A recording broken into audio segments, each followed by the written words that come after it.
The story of Mrs. Cecil Alexander and how Once in Royal David City became a favorite Christmas hymn.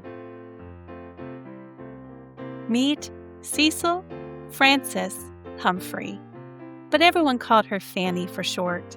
Fanny grew up in Ireland 200 years ago with lots of brothers and sisters.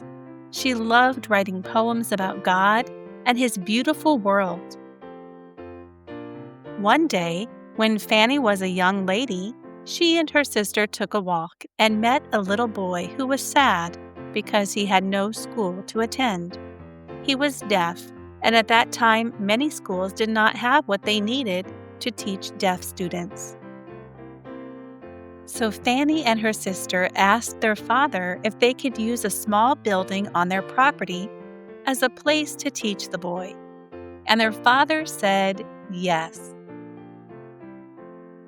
And soon, a tiny school for deaf children began with just a few students and a teacher who loved them and knew exactly how to be the best teacher they could have.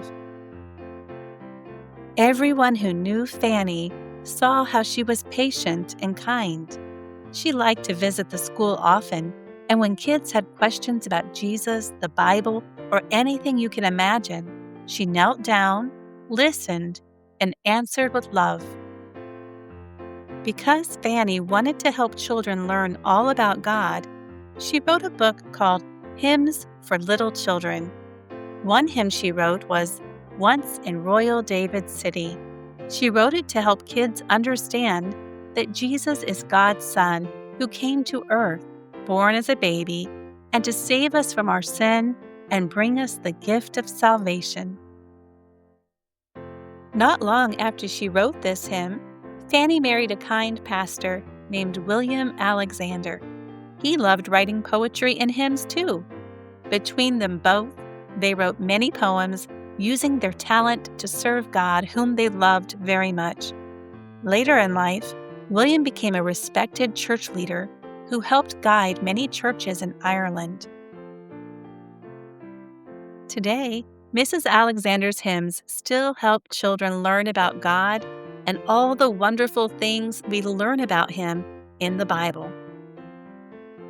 Every Christmas, people all over the world and all different ages still sing Once in Royal David's City. And in many churches, a single child begins the first verse alone to remind us that Jesus came to earth and was a child just like they are. Thanks for watching this hymn story. You can find the matching coloring pages in the pinned comment.